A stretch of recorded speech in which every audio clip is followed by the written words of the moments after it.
changed the way the globe evolved over the next 3 or 4 decades. So clearly this point about following your dreams, having the confidence to decide to choose what you want to do and stick to that choice, these are important takeaways. But then I reflect, to what extent does this apply to our conditions in India? How many of us have the opportunity or the choice to do exactly what we want in life? That I will choose this particular path and no other. And in fact, when you reflect on it, you realize very few of us are so lucky that you are able to decide that you do what you enjoy doing, what you love doing, that it's your chosen career path, and you have decided to walk on it to the exclusion of all others. But does that apply to all of us? And I'll come back to this, but I want to digress briefly because there were some reflections and comments about the civil services exam, and I myself have been associated with the RCA, and I am always privileged to be associated with such a wonderful institution. But something which, as I said, this is a digression, but I'll come back to the main point. But I do want to say this, that what happens when you don't qualify for the exam? And you can give it twice, thrice, 4 times. And the fact is that this is my experience and it's not just experience, this is what I know. And I would question anyone who thinks otherwise. How you do in the civil services exam is certainly, to some extent, it's a reflection of your own hard work, your diligence, your capacity to crack a particular examination technique, to study in a methodical way. Certainly, there's a certain role for that, but it's a necessary and not a sufficient condition. So perhaps how you do in the exam, to my mind, maybe 20% or 25%, or at the most 30%, is a function of your own preparation for that competitive exam, whether it's the UPSC, whether it's the state civil services or any other. I don't think more than 30% is that what you yourself prepare contributes more than 30% to the final outcome. 70% is luck, kismat. It's a lottery. If you're lucky, you will win the ticket. If you're not lucky, no matter how hard you have worked, you will not win it. It's not in your hands. It's a toss of a coin. The odds are even much more than tossing of a coin, but it's a lottery. So the point is, what happens when you don't qualify? What the Registrar Saab had referred to, which takes me back to my point when I was talking about Steve Jobs and follow your dream and do exactly what you want to do, and have the confidence to stick to that. But as I said, not many of us, or most of us, don't have that luxury. And you have to make do with what you get. That is the reality in which most of us are embedded in our own life stories. What happens when you have to do with what you're getting? You have to compromise, you have to adjust, you have to make do, because you have other priorities to attend to. And I think this is where I think it's important to look at a bigger picture, and which is what education prepares you for.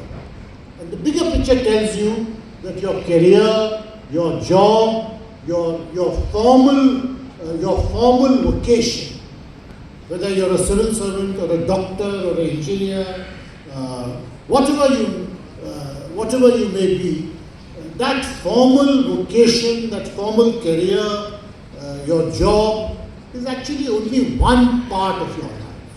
It is entirely up to you to shape how big a part of your life that formal vocation or formal job or your chosen career is going to be. And this is where I think it's very important that you have the capacity to choose that what is going to be the full contour of your life.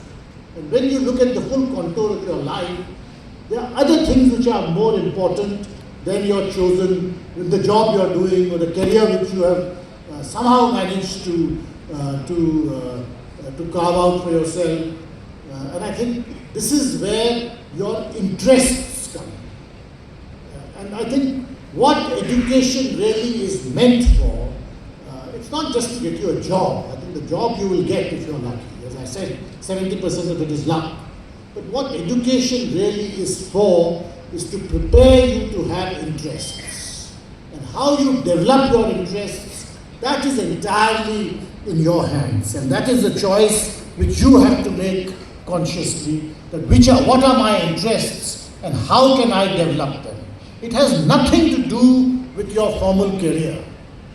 This is a private space which is entirely your own.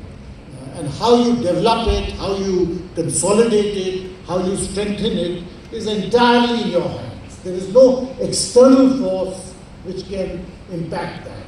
And I think the development of your personality and the depth of your personality really in the ultimate analysis, when I look at younger colleagues who join the service now or who have done 10 years, 15 years, 20 years, you realize it's not their formal career which makes them stand out, but it is their interests. And that is your interests make for a well-rounded personality. And the interest can be anything. It is your personal choice. Some people may have, for instance, learning languages as an interest, reading poetry or writing poetry as an interest, traveling as an interest. But it is an interest which you have to take seriously. It cannot be a flippant interest, it cannot be a casual interest. It should be an interest in which you are prepared to invest, not just time, but also energy, and also develop it as an adjunct to your profession. And I think this really is the key to having a happy, and not just a happy, but also a successful life. That at least has been my experience. For in my personal experience, I was lucky, I won the lottery. There was no reason why I should have won the lottery and qualified for the civil services or for the Indian Foreign Service. There were students, my friends, who were far better than me, better equipped intellectually and also in terms of their human capacities, and who would have been many times much better than me in the Indian Foreign Service as diplomats. But they didn't win the lottery. I won the lottery. As I said, it's a toss of a coin. If I look back on my 35, 38 years of service, I don't think it was particularly remarkable. I think it was, it's, in many ways, the civil service is like getting onto an elevator. And you get pushed along, and at the end of it, you emerge with a successful career behind you. But you have to also think that, is that enough? And I think if there is something which I can extract from my life as being a motivational template, it is that I kept up another interest. And that interest had nothing to do with my official career or with my diplomatic preoccupations. It was entirely private. It was my own.